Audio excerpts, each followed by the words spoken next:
Classe Abraão, a paz do Senhor. Eu sou o presbítero Aluan e nós estamos estudando as lições do quarto trimestre da Escola Bíblica Dominical da editora Betel. Ao longo desse trimestre, nós estamos estudando a terceira epístola de João, um livro tão pequenininho na nossa Bíblia Sagrada, com apenas 15 versículos, mas com muito ensinamento para as nossas vidas e para as nossas igrejas. O comentarista da lição é o pastor Alex de Melo Cardoso e ao longo desta semana nós estamos nos preparando para a primeira lição do trimestre, a lição de número 1, que tem por título O verdadeiro discípulo anda na verdade. Os nossos vídeos são estudos devocionais orientados pela leitura complementar, que é uma atividade prevista nas lições da editora Betel. Há um texto bíblico a ser lido e estudado como preparação para a lição que será ministrada no domingo subsequente. O nosso estudo não ocorre só no domingo, mas ocorre durante toda a semana. O texto bíblico orientado para estudo devocional de hoje está no livro de Provérbios, no provérbio 12, no verso 19, que diz assim: o lábio de verdade ficará para sempre, mas a língua mentirosa dura só um momento. No devocional anterior, nós falamos bastante sobre o discipulado. Vimos que na cultura hebraica, as crianças logo cedo passavam a estudar a Torá. E após o estudo da Torá, aqueles que tinham o privilégio de ser escolhido por um dos rabinos, eles passavam a seguir o seu mestre, aprendendo dos seus ensinamentos e do seu testemunho. Vimos que Jesus Cristo reforma esse modelo instituído na cultura hebraica. Agora, o próprio discípulo escolhe o seu mestre, crendo nos seus ensinamentos, de maneira que aquele que decide por fé crer na palavra do Senhor Jesus Cristo, nos seus ensinamentos, crendo que Ele é o Cristo, o Filho de Deus, que deu a vida para que nós fôssemos perdoados dos nossos pecados, passa agora a ser um discípulo de Cristo. Temos por óbvio que quando escolhemos a Cristo, isso não anula a própria palavra de Cristo, que disse que não fomos nós que o escolhemos, mas Ele que nos escolheu. É claro que Jesus, nesta palavra, se refere à eleição, mas não anula a nossa responsabilidade pessoal de decidir seguir a Cristo e permanecer nos seus ensinamentos. Ao longo de toda esta semana, nós temos visto diversos aspectos da verdade. Nós falamos no primeiro devocional que o apóstolo João dá ênfase à palavra verdade na sua terceira epístola, mencionando ela 6 vezes. Ela é uma característica apontada tanto no testemunho de Gaio como de Demétrio, como bons discípulos, bom obreiro à frente das igrejas na Ásia Menor. Dessa maneira, na próxima lição, o comentarista ele vai tratar desse importante atributo dentro do discipulado ou de um discípulo de Cristo. Nós precisamos ser discípulos de Cristo que pratica, vive e anda na verdade. Quando nós olhamos para a leitura complementar de hoje, nós nos deparamos com um texto muito importante que vai tratar da verdade nos nossos lábios. Se nós formos ler o verso 18, que antecede o texto da leitura complementar, diz assim: há alguns cujas palavras são como as pontas de espada, mas a língua dos sábios é saúde. O lábio de verdade ficará para sempre, mas a língua mentirosa dura só um momento. Nos conselhos de sabedoria contido no livro de Provérbios, nós nos deparamos com 2 tipos de palavras que podem sair dos lábios de uma pessoa. As palavras que ferem e as palavras que curam. Ele usa a ponta de uma espada e usa o remédio ou a saúde, né, para tipificar, para simbolizar os diversos tipos de palavras que podem sair dos lábios de uma pessoa.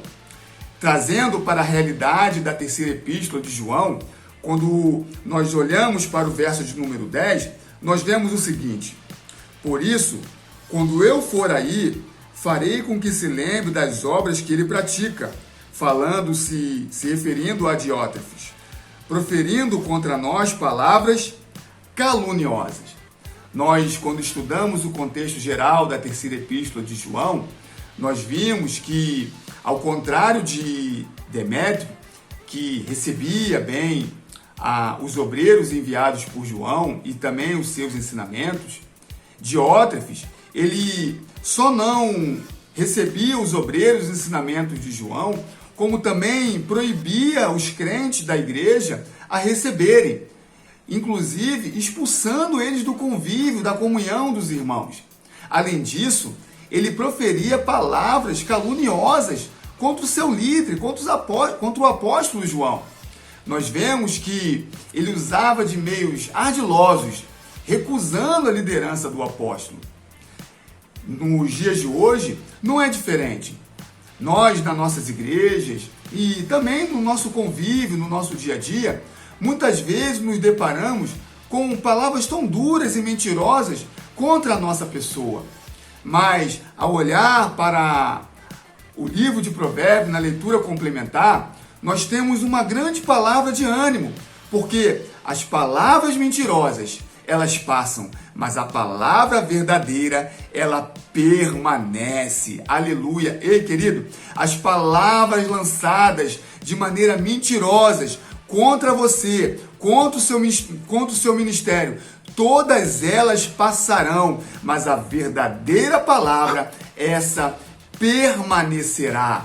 Quando nós olhamos para o Evangelho de João, no capítulo 17, do 14 ao 17, diz assim: deles a tua palavra, e o mundo os odiou, porque não são do mundo, assim como eu não sou do mundo. Não peço que os tire do mundo, mas que os livre do mal. Não são do mundo, como eu do mundo não sou. Santifica-os na verdade, a tua palavra é a verdade. Tem duas considerações pertinentes nesse texto que nós precisamos aplicar à nossa lição. Primeiramente, Jesus afirma deliberadamente que a palavra, ela é a verdade. E também ele diz que a palavra de Deus é dada por ele a nós. A primeira consideração que precisa ser feita é que a evidência de que nós não somos mais deste mundo, inclusive seremos perseguidos por ele, é que nós recebemos do Senhor a palavra que é a verdade. Então, querido, se você é perseguido ou caluniado pelo mundo, essa é a evidência de que você recebeu a palavra de salvação e ela te tira do mundo. E a segunda consideração que nós precisamos fazer é que esta palavra, que é a verdade, é ela que nos santifica. A evidência que nós não estamos no mundo é que nós fomos santificados pela palavra de Jesus Cristo. Dessa maneira, nós já podemos compreender por que um verdadeiro discípulo de Cristo precisa andar na verdade. Porque a verdade é a evidência de que, estando neste mundo, nós não pertencemos a ele. E além disso, é a verdade, a palavra de Deus, que irá nos santificar. Dessa maneira, queridos, nós vemos na leitura complementar do nosso devocional de hoje que a calúnia, a perseguição, todos esses males são passageiros. E o próprio Senhor Jesus pede que Deus nos livre desses males. Mas a sua poderosa palavra, ela permanece para sempre. Quando nós olhamos para o Evangelho de Mateus, no capítulo 24, no verso 35, que é um sermão escatológico de Jesus, diz assim: o céu e a terra passarão, mas as minhas palavras não hão de passar. Ei, querido, sabe o que a palavra de Deus está dizendo para a minha vida e para a sua vida? o cumprimento da palavra do Senhor é mais certo do que este chão que você está pisando nesse momento. Toda a palavra do Senhor se cumprirá e Ele voltará para buscar a sua igreja. Então, se a palavra do Senhor é verdadeira, a palavra de um verdadeiro discípulo de Cristo também precisa ser. No livro de Provérbios, no capítulo 6, a partir do verso 16, diz assim: estas 6 coisas aborrece o Senhor, e a 7ª a sua alma abomina: olhos altivos, língua mentirosa, e mãos que derramam sangue inocente, e coração que maquina pensamentos viciosos, e pés que se apressam a correr para o mal, e testemunha falsa que profere mentiras, e o que semeia contendas entre os irmãos. Querido, precisamos guardar os nossos lábios de proferir mentira, ou produzir contenda entre irmãos, ou falar palavras caluniosas, porque isso é abominação ao Senhor. Queridos, que esta palavra traga alegria ao seu dia, que esta palavra traga vida ao seu dia, fortaleça a sua fé em Cristo Jesus e lembre-se, assim como a palavra do Senhor é fiel e verdadeira e de certo cumprimento, a palavra de um discípulo dele também precisa ser. Que você tenha uma quarta-feira de bênção e de vitória e que Deus te abençoe.